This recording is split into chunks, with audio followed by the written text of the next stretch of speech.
Yes. So here we are again. So we have done the phases of moon, asteroids, meteors, and now we are going to do comets and constellations. What are comets and what are constellations, and then we'll come to know what are the differences between them. Okay. So let's go and check it out. So as we know, I have told you earlier. I'll just brush you up with the what we did just in the last video. Meteors are known as shooting stars, which I say they are part of pieces of dust and debris which comes from the space and burns up in the Earth's atmosphere at a very huge speed. They travel at a speed of max to max 72 kilometers per second. Okay, so that's what it happens, and that's the speed. Sometimes it starts from 11 kilometers per second to 72 kilometers per second. That's 25,000 miles per hour, and if it's 72 kilometers, so it's 160,000 miles per hour it can go. So that's how it is calculated, and huge. And if you can say, if did any meteor actually hit the Earth, that is 66 million years ago, the last impact of an object of 10 kilometers or more in diameter was Cretaceous Pelonge extinction. 67, the energy released by the impactor depends on the diameter, density, velocity, and angle. So this is what had hit at that time during the when a meteor hit on the Earth. Okay, so now we are coming to comets. What are comets? Comets are frozen snowballs of gases, rock, dust that orbit the sun. When frozen, they are the size of a small town. When the comets bring it close, things start happening. Okay, so what is a comet made of? Just now I told you a comet is made up of a solid nucleus or a core, means inside part, the smallest part, the nucleus. Comet consists mostly of ice and dust coated with dark organic material, according to the astronauts in NASA, with the ice composed mainly of frozen water, but perhaps the other frozen substances as well as ammonia, carbon dioxide, carbon monoxide, and methane. The nucleus, the inside part, may have a small, rocky core. Rocks may be there inside it. They are called dirty snowballs. They are not colorful. They are not white as snow, but they are dirty in color. It looks like, you can say, if you see it through can only be seen through telescopes. The human eyes, few can be seen, very rare. The comets. So are usually just hazy streaks of faint smudges in the night sky. When comets are very far from the sun, they are covered with coating of icy black rocks and dust. So generally it's not been seen, but sometimes a streak of faint smudges in the night sky, you can see something is going, so that's either a comet. Simple definition I can give you is, as a comet is a ball of ice that moves around the outer space. Comets are found, they are described as I said, dirty snowballs. The orbital inclinations of comets are usually high and not near the ecliptic, where the most solar system objects are found. Most of them are long period comets and come from the Kuiper belt. Okay, and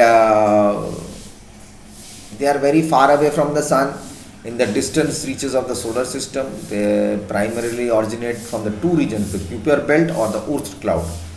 So we will not go basically too much into it. And the most famous one is the Halley's comet.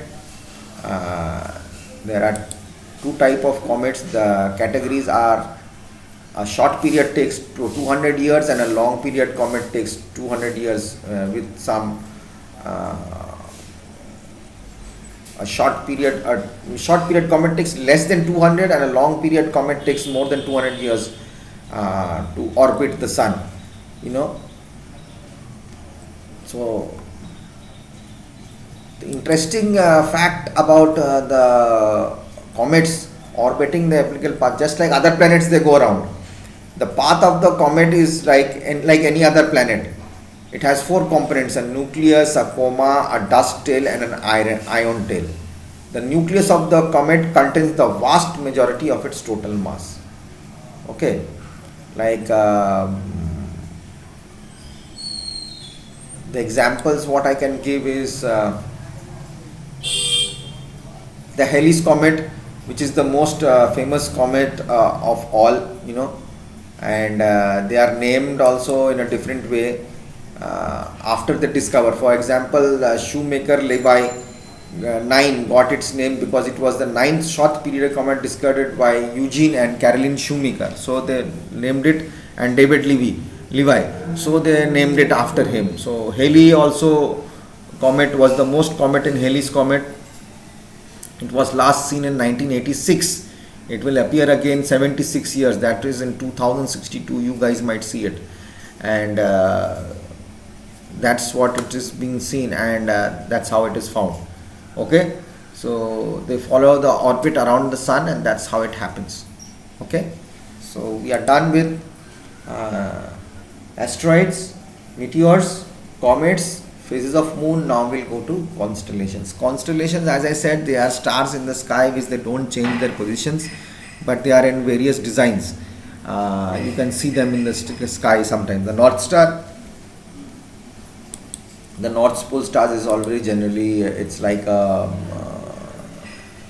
drawing, you know. It's a pattern which we follow in the sky, and the Ursa Major is there like a trolley, a Scorpius is there like a scorpion, a Capricorn is like that upside down triangle. We have the Orion.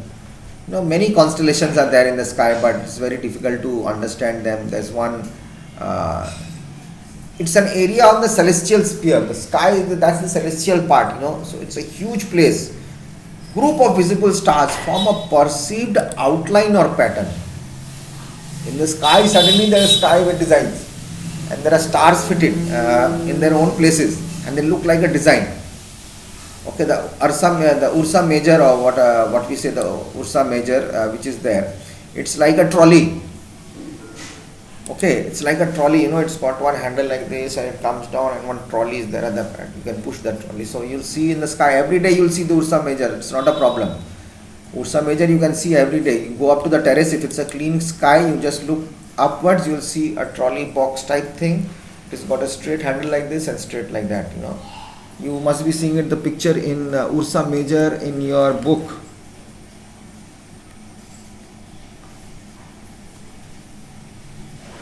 The Saptarishi is given, but we don't have the Ursa Major. That's the easiest way to know or you see the North Star, the brightest star in the sky, and then you'll come down to part of it, and you will see like a trolley, the Saptarishi, which is called the Ursa Major.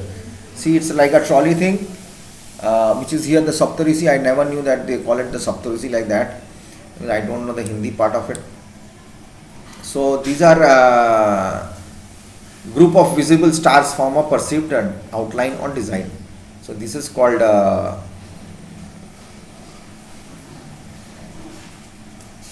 constellation. You know, like the picture or a picture like Orion the Great Hunter. So that picture is also there. Orion's picture is also there like a great hunter. You know, that is also there. It's like a bow and arrow. Someone is standing with a bow and arrow. You know, the hunter and the spear and all is there. So Leo the lion or Taurus the bull. Constellations are easily recognizable patterns that help people orient themselves using the night sky.